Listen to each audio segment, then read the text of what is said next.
Olá, queridos, amados do Senhor Jesus Cristo, queridos e amados irmãos de Nova Aliança, do grupo Mensagem do Pastor e do Púlpito. Muito bom dia, quero desejar a todos vocês uma excelente segunda-feira, uma semana, um início de semana que promete. Desejo que todos alcancem os seus sonhos, os seus planos, os seus objetivos, que Deus esteja abençoando a vida de todos. Amém, queridos? Amados, eu estava vendo aqui algumas fotografias de um tempo, em que eu tinha assim como hobby a pescaria, Isso já faz alguns anos, muitos anos, melhor dizendo, porque definitivamente Deus mudou a minha história e eu passei a ser pescador de homens, Não quero dizer que pescar seja algo ruim, ou uma atividade pecaminosa, não é isso. Pescar é muito bom, é bom para relaxar, para dar um alívio aí do trabalho, Isso é verdade, Dizem até que pescadores são pessoas boas, Porque no tempo em que passam segurando ali a vara de pesca, esperando o peixe beliscar, eles desenvolvem a paciência e a esperança.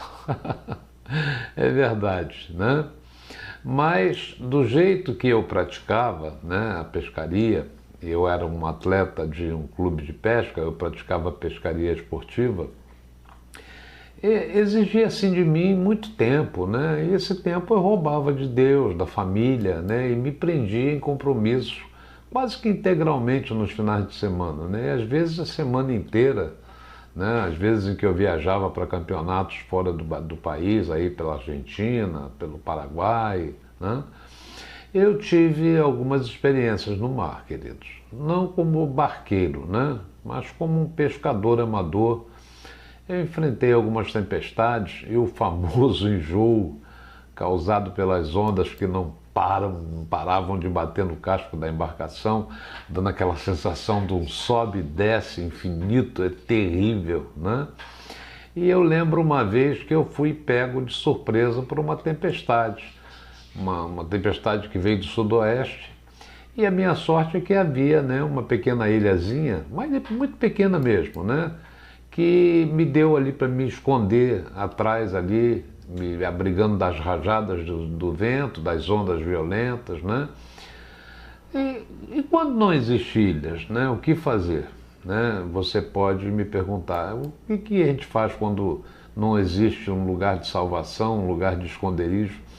Eu digo que a melhor solução é orar, confiar e descansar, no Senhor, porque Ele é o único que pode fazer os ventos cessarem e acalmar as águas, É o que a Bíblia nos ensina com a travessia do Mar da Galileia pelos discípulos de Jesus, Mas falando assim de forma lógica, humana, Quando sopram mesmo os ventos da adversidade, poucas coisas dão mais conforto do que ter uma âncora segura e firme para evitar que o barco da nossa vida se despedace, pelas ondas. Eu lembrei aqui de uma história que eu escutei há muito tempo atrás, não é uma história de pescador não, Eu falava sobre um barqueiro, dessas traineiras que a gente aluga para excursão, e a pessoa que tinha alugado o barco perguntou para o barqueiro, o que ele faria se uma severa tempestade viesse subitamente ali do norte, do sudoeste, do leste, e ele respondeu: eu lançaria a âncora ao mar e colocaria o barco de proa contra o vento. E em seguida veio outra pergunta: e se a tempestade viesse do sul?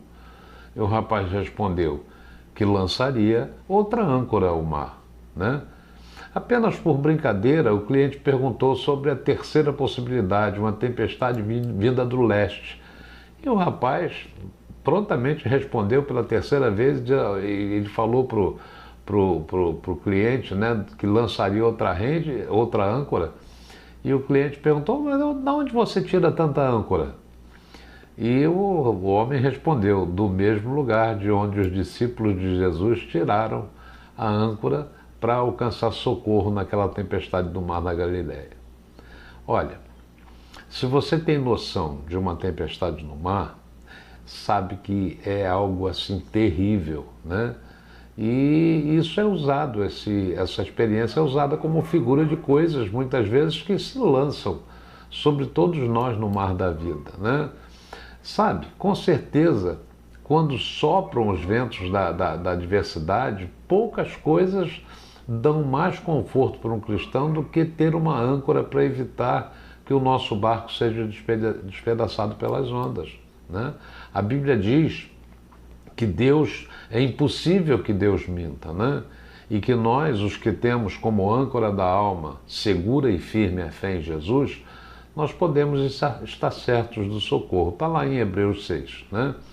O autor de Hebreus, e eu pessoalmente creio que tenha sido o apóstolo Paulo, apesar de não haver referência a isso, né? Fez comentários, né, para os cristãos judeus que estavam vacilando, né, na sua fé. Então, para exortá-los, ele disse que a esperança é a âncora da fé, é a âncora da alma, melhor dizendo. E a fé em Jesus é a garantia de salvação, né? Mas escuta, vamos falar aqui, ou melhor, vamos falar da realidade, né? Com franqueza. Quando a gente se agarra a esse tipo de esperança, não dá conforto, né, assim, verdadeiro, que quando o barco está prestes a afundar, não é verdade?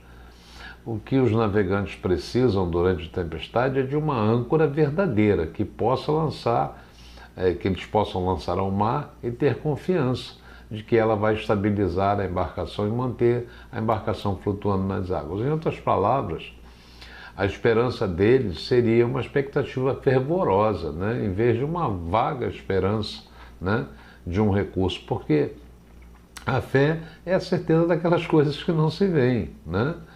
Então, qual a esperança no sentido da expectativa fervorosa que Paulo estava oferecendo a eles? Os cristãos genuínos, eles têm a sua âncora firmada no fundamento que é Jesus Cristo. Pela fé, meu irmão, eu torno a falar a fé do Espírito e não da alma, aquela fé que o próprio Deus nos dá para enfrentarmos as tempestades. Essa é a âncora da sua alma que manterá o seu barco flutuando, né? Então, aquele barqueiro que eu falei no início sabia e confessou esta fé. As âncoras que ele lançava ao mar, que ele deu como resposta ao cliente que fez as perguntas para ele, ele as conseguia apenas em uma única âncora, que era Jesus Cristo. Então, se você é um crente em Cristo, a letra, existe um hino, né, firme nas promessas, deve ser o grande conforto para a sua vida, né? A estrofe, uma das estrofes diz: firme nas promessas, né? Não irei falhar, vindo as tempestades a me atacar, pelo verbo eterno eu hei de trabalhar, fique firme nas promessas de Jesus, né? Então, firmar-se nas promessas de Deus pela fé nos dá o tipo correto, né, de esperança, mas a palavra viva de Deus, Jesus Cristo, é a nossa âncora e que nos mantém seguros, né? Então, queridos, eu desejo a você que você lance mão dessa âncora, que é o Senhor Jesus Cristo, e que você passe pelos mares revoltos, né, ou pelo mar revolto da vida, com segurança e chegue ao seu destino. Amém? Que Deus te abençoe, que Deus te renove, que Deus te capacite. Um beijo no teu coração. Dê um like nessa mensagem, compartilhe ela com alguém, inscreva-se nesse canal, isso é muito importante, né? Para mantermos aí esse canal firme, crescendo, né? Não tem nenhum objetivo financeiro aqui, mas de alcançar as pessoas com a palavra de Deus. Amém? Fica com Ele, fica com Deus, fica com a âncora que é Cristo. Até amanhã, amados, em nome do Senhor Jesus.